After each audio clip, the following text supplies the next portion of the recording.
ಎಲ್ಲರಿಗೂ ನಮಸ್ಕಾರಗಳು. ನಾನು ಸಾವಿತ್ರಿ ಅಂತ.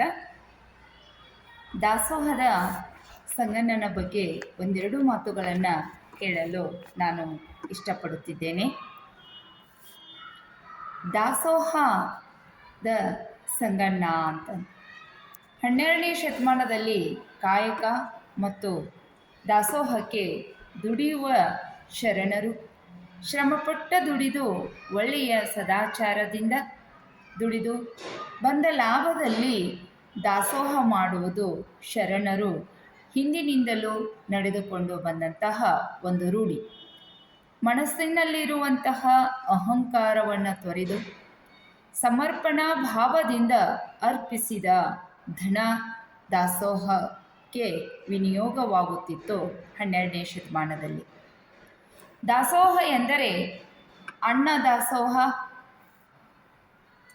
ಭಕ್ತಿ ದಾಸೋಹ, ಯುಕ್ತಿ ದಾಸೋಹ, ಮಮಕಾರ ದಾಸೋಹ, ಇವೆಲ್ಲವೂ ಅನ್ನದಾಸೋಹ ಅಂತಲೂ ಬರ್ತಾ ಇದೆ.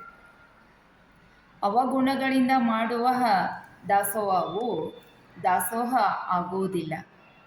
ಭಕ್ತರಲ್ಲಿ ಸದ್ಭಾವ ಸದಾಚಾರ ಇರಬೇಕಾಗುತ್ತದೆ. ಸದಾಚಾರದಿಂದ ದಾಸೋಹವನ್ನು ಅತ್ಯಂತ ಸಮರ್ಪಣಾ ಭಾವದಿಂದ ನಾವು ಮಾಡಬೇಕಾಗ್ತಾ ಇದೆ. ಉಳ್ಳವರು ಇಲ್ಲದವರಿಗೆ ದಾನ ಮಾಡುವುದು ಸುಲಭ, ಆದರೆ ದಾಸೋಹ ಮಾಡೋದು ಅಷ್ಟು ಸುಲಭವಲ್ಲ. ನಾನು ಗಳಿಸಿದ್ದು ನನ್ನ ಸಂಪತ್ತು ಎಂಬ ಅಹಂಕಾರ ನಿರಸನಗೊಳ್ಳಬೇಕಾದರೆ ದಾಸೋಹ ಮಾಡುವುದು ಕಡ್ಡಾಯ. ನಮ್ಮಲ್ಲಿ ಇರುವಂತಹ ಅಹಂಕಾರ ಅಳಿದು ಹೋಗಬೇಕಾಗ್ತಾ ಇದೆ. ಅಂತಹ ಅಹಂಕಾರವನ್ನು ಇಲ್ಲದೆ ನಮಗೆ 12ನೇ ಶತಮಾನದವರು ಶರಣರು ನಮಗೆ ಕಟ್ಟಿಕೊಟ್ಟಂತಹದ್ದು ಏನಪ್ಪ ಅಂದರೆ ಅದೇ ದಾಸೋಹ ಅಂತ. ಅರಿವಿನಿಂದ ಆಚಾರ, ಆಚಾರದಿಂದ ಗುರು, ಗುರುವಿನಿಂದ ಲಿಂಗ, ಲಿಂಗದಿಂದ ಜಂಗಮ, ಜಂಗಮದಿಂದ ಪ್ರಸಾದ, ಪ್ರಸಾದದಿಂದ ಪರದೈವ. ಇದೆಲ್ಲವೂ ದಾಸೋಹದಿಂದ ಮಾತ್ರ ಸಾಧ್ಯ.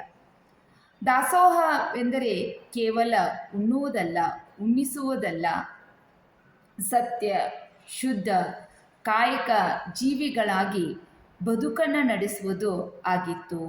ಈ ದಾಸೋಹ ನಿತ್ಯ ನಿರಂತರವಾಗಿತ್ತು. ದಾಸೋಹ ಎನ್ನುವುದು ತನು ಮನ ಧನದ ಸಮರ್ಪಣೆ.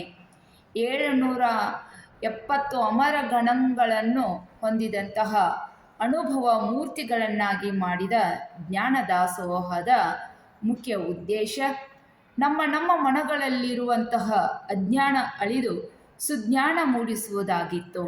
ಶರಣರು ಅರಿವೇ ಗುರು, ಆಚಾರವೇ ಲಿಂಗ ಮತ್ತು ಅನುಭವವೇ ಜಂಗಮ ಎಂದು ತಿಳಿದಂಥವರು. ಇಲ್ಲಿ ಮೂರ್ತ ರೂಪದ ಗುರು ಒಂದು ಕಡೆ ಇದ್ದರೆ ಅಮೂರ್ತ ರೂಪದ ಅರಿವು ಮತ್ತೊಂದು ಕಡೆಗೆ ಇದೆ. ಮೂರ್ತ ರೂಪವಾದಂತಹ ಇಷ್ಟಲಿಂಗ ಕಾಣಿಸಿದರೆ ಅಮೂರ್ತ ರೂಪದ ಆಚಾರ ಲಿಂಗ ಕಾಣದು. ಅದೇ ರೀತಿಯಾಗಿ ಕಾವಿ ತೊಟ್ಟ ಜಂಗಮ ನಮಗೆ ಕಾಣಸಿಕ್ಕರೆ ಒಳಗಿರುವ ಅನುಭವ ನೋಡಿ, ನಮ್ಮ ಮನಸ್ಸಿನಲ್ಲಿರುವಂತಹ ಒಳಗಿರುವಂತಹ ಅನುಭವ, ಈ ಅನುಭವ ಜಂಗಮ ನಮಗೆ ಕಾಣಿಸದು. ನಾವು ಗುರು ಲಿಂಗ ಜಂಗಮಕ್ಕೆ ತನು ಮನ ಧನವನ್ನು ಭಕ್ತಿಯಿಂದ ಸಮರ್ಪಿಸಬೇಕು. ಅಲ್ಲಿ ಧನ ಅಂತ ಅಲ್ಲ, ಘನ. ನಮ್ಮಲ್ಲಿರುವಂತಹ ಅರಿವೇ ಗುರುವಾಗುವುದು, ಆಚಾರವೇ ಲಿಂಗವಾಗುವುದು, ಅನುಭವವೇ ಜಂಗಮವಾಗುವುದು ನಿಜವಾದಂತಹ ದಾಸೋಹವಾಗುತ್ತದೆ. ದಾಸೋಹ ಎಂಬುದು ನಿರಂತರವಾದಂತಹ ಸತ್ಯದಿಂದ ಕೂಡಿದುದಾಗಿರಬೇಕು. ಇಲ್ಲಿ ಕೊಡುವುದು ಮತ್ತು ಪಡೆಯುವುದು ಮುಖ್ಯವಾಗುವುದಿಲ್ಲ. ತಿಳಿಯುವುದು, ಅರಿಯುವುದು, ಹೊಳೆಯುವುದು ಮುಖ್ಯವಾಗಿರುತ್ತದೆ. ದುರಾಚಾರದಿಂದ, ದುಷ್ಟತನದಿಂದ, ದುರ್ಬುದ್ಧಿಯಿಂದ, ಕೆಟ್ಟ ವಿಚಾರದಿಂದ ಮಾಡುವ ದಾಸೋಹ ದಾಸೋಹವೇ ಅಲ್ಲವೆಂದು ಶರಣರು ಸ್ಪಷ್ಟಪಡಿಸಿದ್ದಾರೆ. ಶರಣರಾದವರಲ್ಲಿ ತನುಶುದ್ಧ, ಮನಶುದ್ಧ, ಭಾವಶುದ್ಧವಾದಂತಹ ದಾಸೋಹ ಇರಬೇಕಾಗುತ್ತದೆ. ಅಂತಹ ಶುದ್ಧ ಮನದ ಶರಣ ದಾಸೋಹಿಯಾದ ಸಂಗಣ್ಣನು ಯಾರಪ್ಪ ಅಂದರೆ 1160ರಲ್ಲಿ ಈತನ ಕಾಯಕ ಮಠಕ್ಕೆ ಬಂದ ಭಕ್ತರಿಗೆ ನಿತ್ಯ ಅನ್ನ ಸಂತರ್ಪಣ ಮಾಡುವುದು ಅಷ್ಟೇ ಅಲ್ಲದೆ ಮಠದಲ್ಲಿ ಇರುವ ಮಕ್ಕಳಿಗೆ ಪಾಠ ಹೇಳಿಕೊಡುತ್ತಿದ್ದಂಥವರು ಯಾರಪ್ಪ ಅಂದರೆ ನಮ್ಮ 12ನೇ ಶತಮಾನದ ಶರಣರಾದಂತಹ ಸಂಗಣ್ಣನವರು. ಸಂಗಣ್ಣನ ಊರು ಬನವಾಸಿ. ಬನವಾಗಿ ಮಧುಕೇಶ್ವರನ ಪರಮ ಭಕ್ತನಾದಂಥ ಸಂಗಣ್ಣನು ಒಟ್ಟು 102 ವಚನಗಳು ನಮಗೆ ಮಾತ್ರ ಸಿಗುತ್ತವೆ. ಇವರ ವಚನಗಳ ಅಂಕಿತ ನಾಮ ಶಂಭುವಿನಿಂದಿತ್ತ ಸ್ವಯಂಭೂಂಗಿಂತಿತ್ತ ಅತಿಬಳ ನೋಡ ಮಾತುಳಂಗ ಮಧುಕೇಶ್ವರ ಅಂತ. ಇವರ ಬಹುತೇಕ ವಚನಗಳ ಆಶಯ ದಾಸೋಹದ ಮೌಲ್ಯಗಳ ಬಗ್ಗೆ ಹೇಳುತ್ತವೆ.